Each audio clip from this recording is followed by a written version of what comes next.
Beware of the glass tree.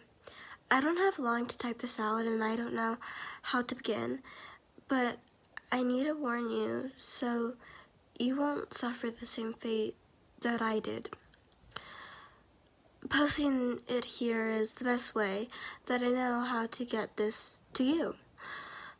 A few years ago, my great aunt Augusta passed away, and to that point, she had never missed a family gathering and kept up to date on all the family gossip and affairs. I guess she kept the will up to date as well, because there wasn't a single person in the will that didn't inherit something. I inherited the glass tree. And at first I was annoyed about it, but let's begin with the letter. Dear Margaret, I hope this letter finds you in good health. If not, then good health shall soon come to you. I leave you my glass tree that was gifted to me by my uncle by a fairy, which is why the craftsmanship is so high quality for its age, but also why you could not be greedy with it. Tell the tree your who's and watch your life blossom. I always believed in you and felt you had the worst luck. I hope the tree will help your dreams become a reality. Stay humble. Much love, Aunt Astedia. I looked at the tree and I was executed. It's beautiful and age-eloquated. The branches were shiny, copper color, adored, and shiny emerald-colored leaves, and along the base was jade-colored glass. On the bottom were words, behave of greed as you whisper your need, engraved into it. I placed it on my desk so I could have something to look at while I did my homework. At the time, I was staying with a few other girls in the shabby apartment, which should really have been commended, but we couldn't afford, and it was cheaper and less receptive than staying in a dorm on campus grounds. I didn't talk to the tree, not yet. But I guess the tree heard us all talking about the apartment condition and what it would be like for a more comfortable apartment, because a couple of months later we were moving closer to campus. The new apartment was simple and had the bare basics of what we needed. The roof didn't leak and it didn't rain anymore. We felt safer and less crammed. We were happier. It didn't last too long. The day I realized the tree could actually bless me is when it ended. Not immediately, stuff like this takes time, but that was the beginning of the end. I hadn't yet begun talking to the tree, but I had my roommates and I took phone calls in my room, and the tree listened. Even though I wasn't talking to the tree directly, it still listened. Such a good tree. I hope you treat it better than I did. I was on my phone with my sister complaining about my ex Jeremy and his stalking habits. They were eccentric and becoming more frightening by the day. I wanted him gone so the fear would be gone. The next day he vanished. His to-go bag was in the passenger seat. The car was turned on, ready to start. Employees of the burger joint said that they saw him climbing into the car, but he never pulled out. The time stamped on the security footage was the same when I was complaining to my sister. I looked at the tree, acting all innocent, atop my desk, and a cold chill overtook me. My breath became shallow, and I began to feel numb.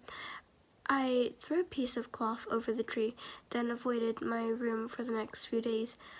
I was in a panic, afraid of my bones, because the tree had magically made him into non-existent. The tree not felt evil. I feared what it may do if I complained about my boss or anyone else. This lasted for a couple of months until I uploaded some medium that I had no intentions of talking to ever again. Have you read or seen Death Note? She asked me. I shook my head. No. She went on, in the story, if you write down a name in the notebook, the person dies. They all die the same way, and within the same time after writing their name, unless you specifically write down how you want them to die, you couldn't get too specific.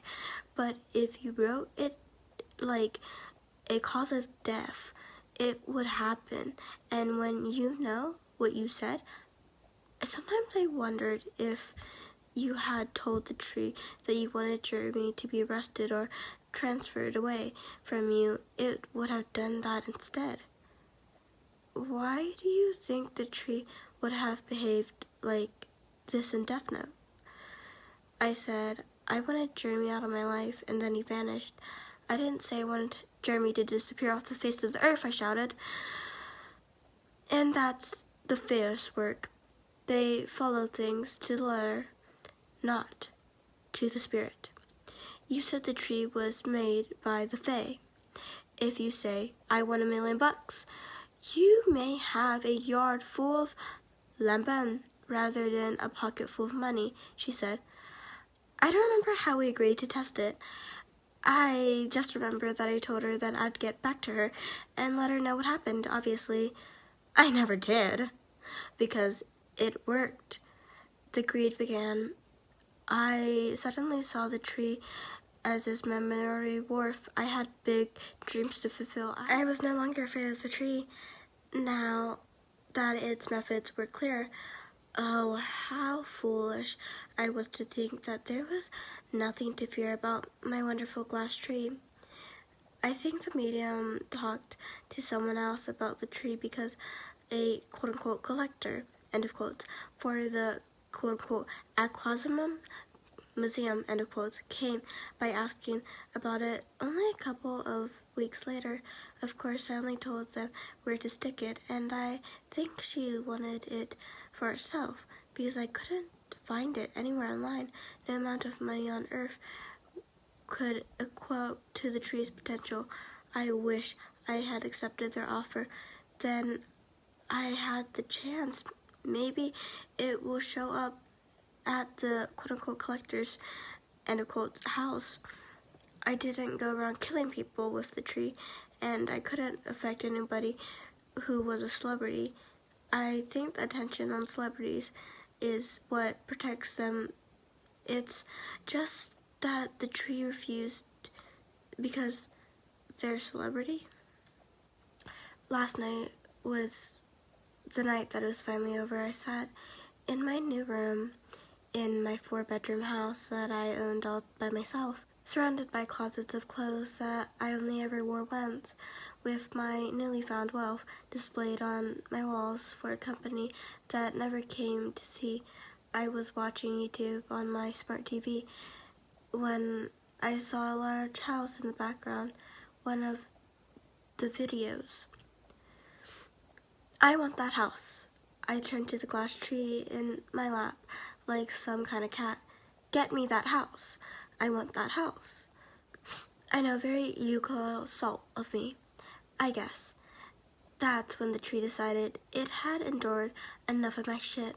I heard a loud crack and felt a pain on the bottom of my foot, as though I stepped on a shard of glass. I cried out in pain, looking for the source. It wasn't even any blood. I rubbed my finger along where I felt the pain. My foot was smooth like glass. I was slowly turning into glass, beginning with my feet. I could feel it spreading. I began to panic when it got to my knee as I pleaded and begged with the tree. It stopped at my waist so far, but by midnight tonight I will be glass, I think. On the base is a clear figure of a young woman sitting with a book. It started off clear, but as I become more glass, it became more colorful. I don't know what will happen to me when I become all glass. Maybe I will shatter or crease to be.